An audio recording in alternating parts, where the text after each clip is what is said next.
Eran los años 20 en Utrera. En dicha localidad, al igual que en muchas otras ciudades del país, la situación generalizada era de descontento social. Los conflictos debido a las desigualdades sociales, la lucha de clases y la precaria gestión de la situación hizo que se acrecentara el descontento hacia el modelo político de la Restauración, encabezado por Alfonso XIII.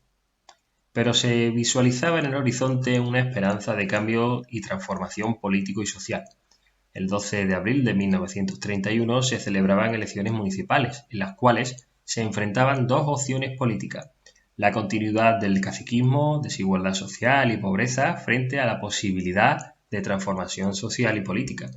Ante esta situación, el pueblo elegía y se proclamaba la República el 14 de abril de 1931.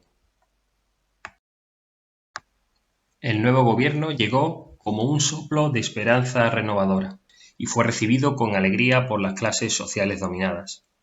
Veían en el futuro una oportunidad de cambiar su suerte y destino, y todo gracias a que sentían que podían por primera vez en su historia manejar su porvenir y no depender de una estructura social cerrada que los condenaba a la inmundicia.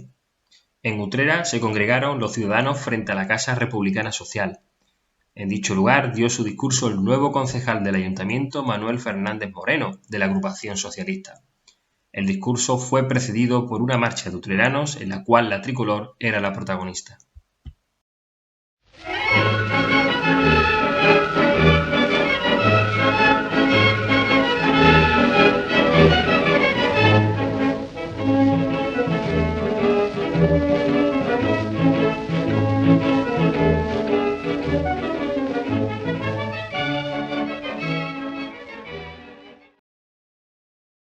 Al igual que en el resto de municipios del Estado español y de Andalucía, en Utrera, tras la proclamación de la Segunda República, se tuvo que elegir un ayuntamiento provisional que protagonizara el tránsito al nuevo régimen.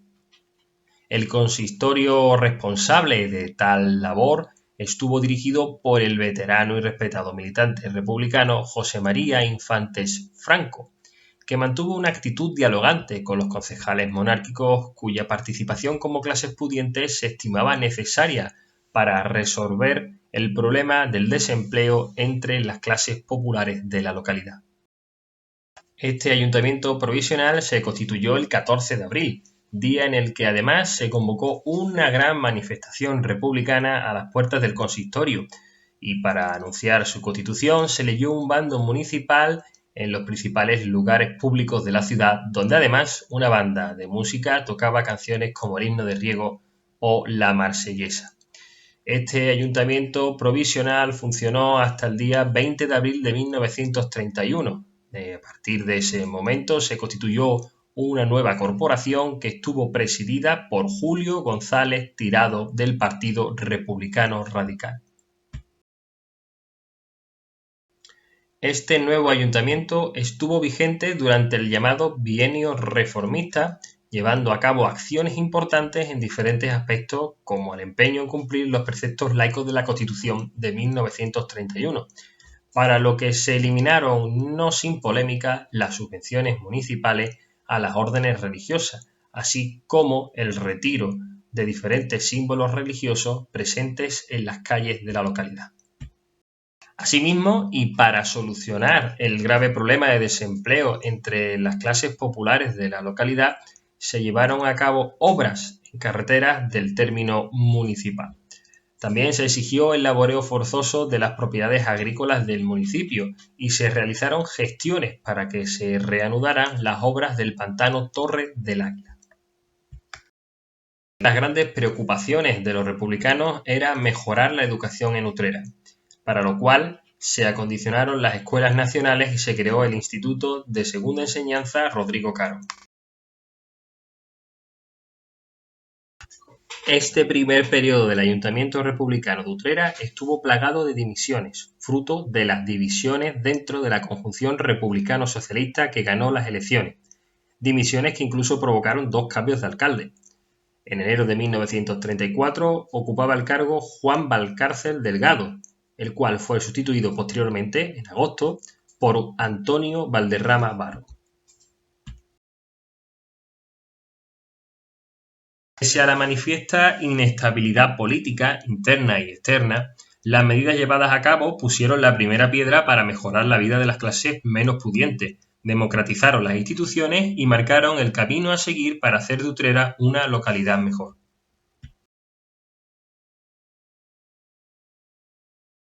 Durante este bienio progresista tuvo lugar uno de los mayores acontecimientos sufragistas, y es que finalmente, y no sin polémica a derecha e izquierda, la mujer vio reconocido el derecho al voto. El mismo no pudo ser ejercido hasta las elecciones generales del 19 de noviembre de 1933, cuando, curiosamente, el resultado de las mismas dio como vencedor al bloque de derechas. Mucho se ha hablado y teorizado sobre la relación existente entre este voto femenino y dicha victoria, cuando realmente la derrota de las izquierdas se debió a su fragmentación y errónea estrategia electoral.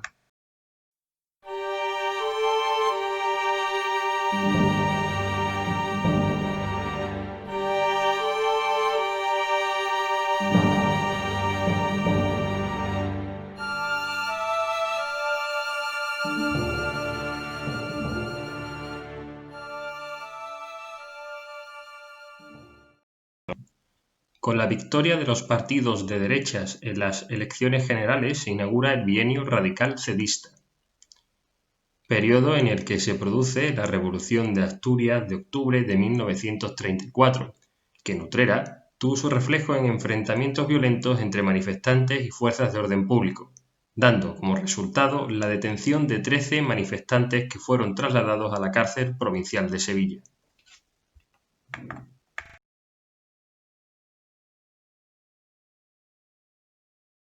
Ante estos acontecimientos, la corporación municipal democráticamente elegida y de izquierdas fue sustituida por el gobierno civil, ya en manos del gobierno central de derechas, por una gestora formada completamente, como no podría ser de otra forma, por miembros de partidos de derechas. El alcalde que se sentó en el sillón presidencial fue Miguel Salvago Beanduy, que curiosamente, y aunque pertenece al Partido Republicano Radical, anteriormente había sido concejal durante la dictadura de Miguel Primo de Rivera. No obstante, su mandato no duraría más de un año, pues fue sustituido por Antonio Carrión Gavira.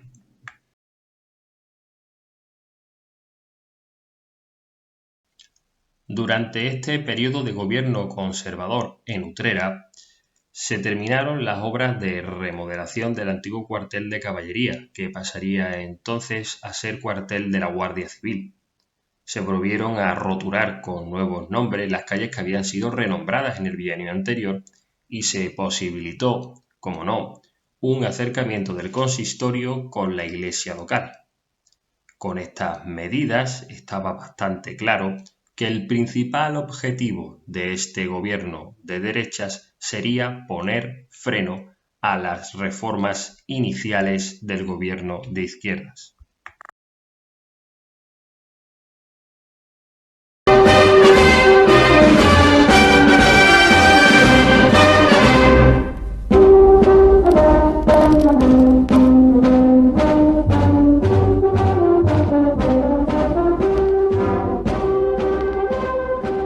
En febrero de 1936 se volvieron a celebrar elecciones generales donde la victoria fue para el bloque de partidos republicanos y de izquierdas denominado Frente Popular.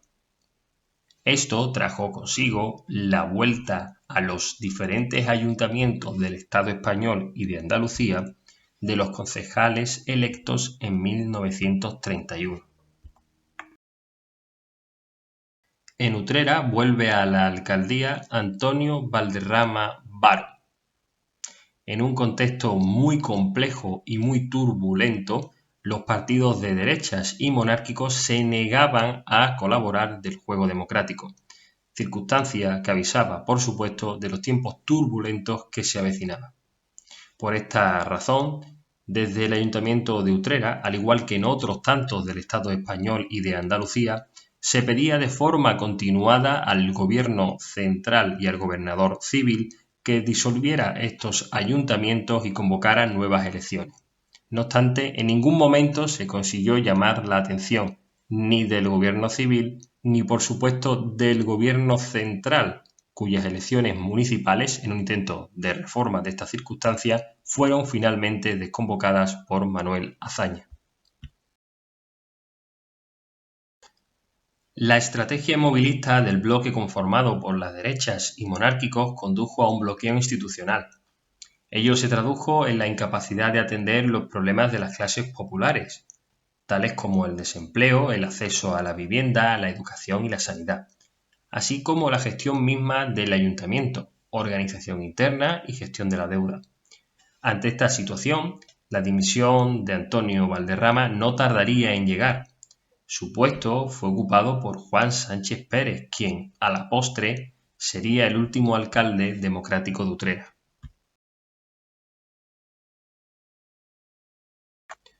La derecha local, bajo este ambiente de incertidumbre política, fue tomando cada vez más presencia. Por una parte, llevando a cabo reuniones clandestinas donde iba preparando y planificando la sublevación contra la República, y de otra, caldeando las calles con enfrentamientos violentos y directos contra los partidarios de la izquierda. Finalmente, para cuando se produjo el golpe de Estado del 18 de julio, la derecha utrerana ya estaba preparada.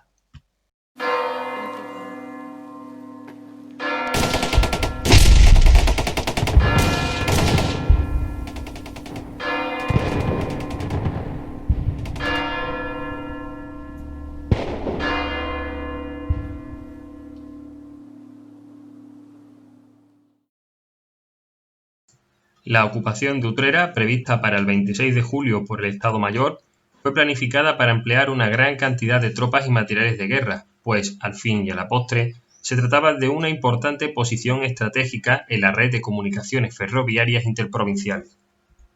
La columna designada para la misión, formada por 400 unidades, se dividiría en dos grupos. El primero de ellos, al mando del comandante de infantería Alfonso Gómez Combián, y conformado por el tercio, zapadores, requetés y la batería de artillería, irían motorizados. El segundo de ellos, al mando del comandante de la Guardia Civil, Gregorio Haro, y compuesto por el escuadrón, la sección de armas automáticas, la compañía de intendencia y la sección de la Guardia Civil, harían uso del ferrocarril. La puesta en marcha de la operación tuvo lugar a las 4 de la madrugada desde Sevilla, partiendo los primeros de Puerta Jerez y los segundos de la antigua estación de Cádiz. A su vez, desde la base aérea de Tablada partió una avioneta para arrojar sobre Utrera octavillas de rendición, en la que se pedía la colocación de sábanas y banderas blancas en balcones y ventanas, para, posteriormente, y como ya se había realizado sobre otras localidades, sembrar el terror con el lanzamiento de 3 bombas. Las milicias del Comité Republicano organizaron la defensa de Utrera lo mejor que pudieron. Intentaron dificultar el acceso por carretera con barricadas y obstáculos, aunque el superior potencial técnico y armamentístico de los golpistas no evitó que en poco tiempo, y gracias a una tanqueta, llegasen hasta la plaza de la Trianilla. En dicha plaza, los golpistas ubicaron el puesto de mando, así como las piezas de artillería con las que lanzaron 12 obuses. Los objetivos marcados eran los edificios más altos, para así destruir los puestos de vigilancia republicanos.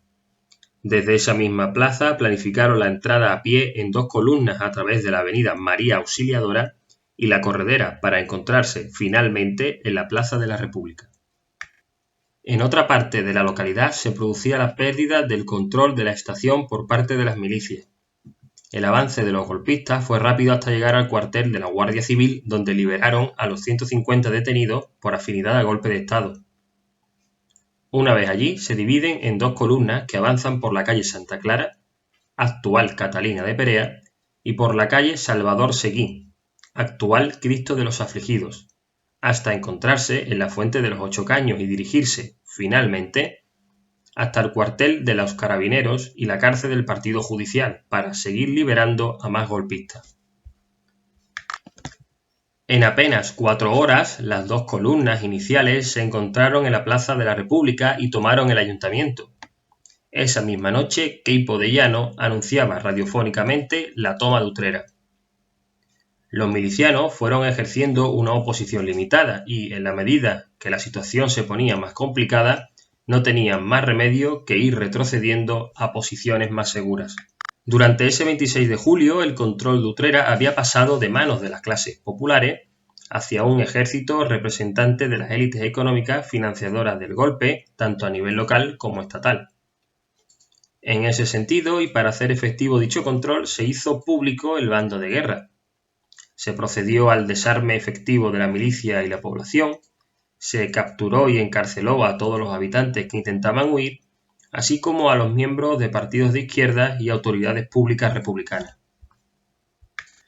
La mayoría de los detenidos eran llevados a la cárcel de Utrera, Sevilla o directamente fusilados, como ocurrió con casi un centenar de ellos, en las tapias de la fábrica La Utrerana en la carretera de los Palacios. Los cuerpos de los fusilados, así como los de aquellos milicianos o ciudadanos víctimas de los enfrentamientos con el ejército, fueron dejados a la intemperie para potenciar el terror.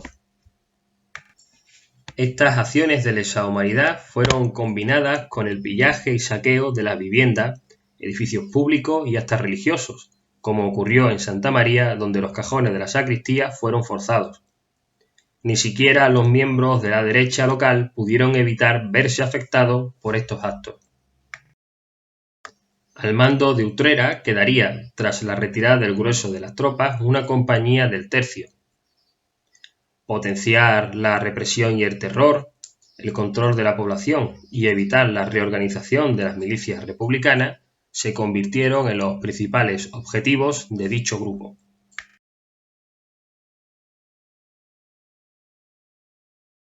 Dicho todo esto, conviene recordar que tras el 26 de julio, la correlación de fuerzas en la localidad volvió a ser favorable única y exclusivamente a las derechas, quienes al fin y a la postre siempre habían ostentado todo el poder político y económico de Utrera. Eso sí, bastaron 5 años de república, de reconocimiento de derechos hacia las clases populares, para que éstos decidieran mostrar su cara más oscura. Humillar, torturar, someter y asesinar a los más necesitados o ideológicamente contrarios serían las bases sobre las que se sustentaría el franquismo en Utrera y, por desgracia, en toda Andalucía y el Estado español. En ese sentido, cualquier sociedad democráticamente sana no tiene más remedio que condenar dicho régimen y hacer justicia a la historia y a sus víctimas. Para ello se articuló, 30 años después del final del franquismo, la Ley de Memoria Histórica a nivel estatal y la Ley de Memoria Democrática en Andalucía. No obstante, pese a ser ambas leyes de obligado cumplimiento y encontrarnos en un régimen democrático, para algunos de los más avanzados de Occidente, en Utrera siguen incumpliéndose ambas normas. Es el caso de los lugares que deberían desaparecer, como la placa y calle dedicada a Antonio Sousa, las calles dedicadas a los aviadores Carlos Haya y Joaquín García Morato, y la placa a Alfredo Naranjo. Por otra parte, los que no constan como lugares de la memoria o deben ser modificados, como el cuartel de caballería, la placa del Maestro Vejines, la plaza de la Trianilla, la cárcel de la calle Juan Domínguez, el cuartel de carabineros y el antiguo ayuntamiento. Y por último, aquellos no reconocidos ni estudiados pese a ser lugares donde cometieron cientos de asesinatos, las tapias del cementerio, el barranco Barrero, la fábrica de la Fontanilla, el Pinar de Sopita y la fábrica La Utrerana. A todas luces, el trabajo que resta por hacer es largo, duro y por sus características casi perpetuo, pese a que somos conocedores de todos los impedimentos que encontraremos en dicho camino. Red Pública no cesará en dicho empeño. Es por ello que decimos bien alto que tu nombre no se pierda en la memoria.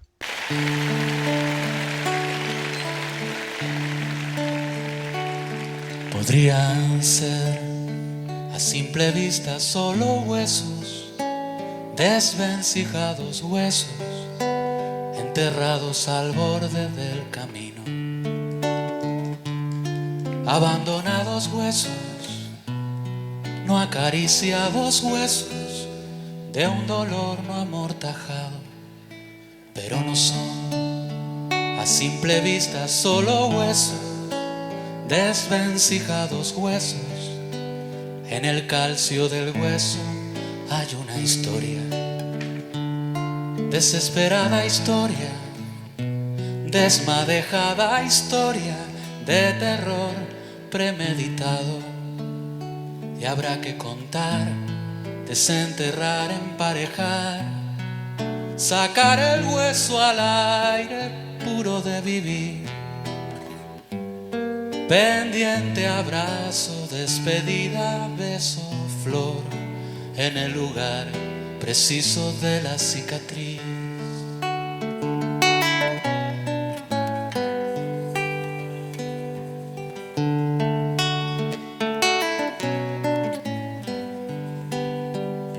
Podrían ser a simple vista solo huesos, amoratados huesos, olvidados sin fecha en el camino,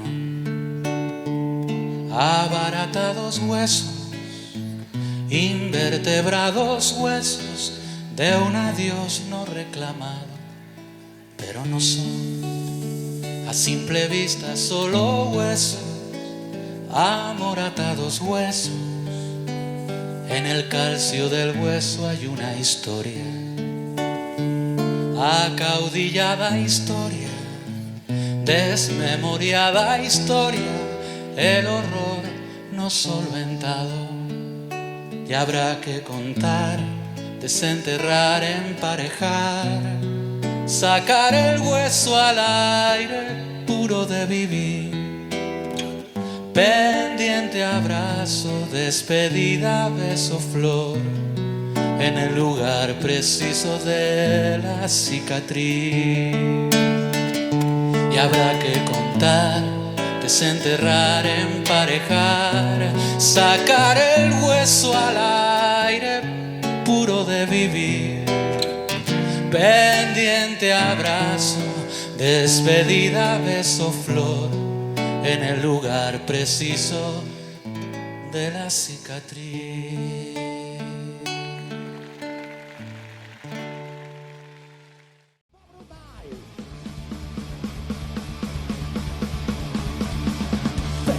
Contra los caciques y la prepotencia militar, y dieron la vida por simple dignidad. Los matones se reían y el cabrón del cura los bendecía mientras los mataban en nombre de su Dios. Corazón de madrugada con una camisa azul, los tiraron como a perros en una fosa común. El silencio de los muertos grita libertad.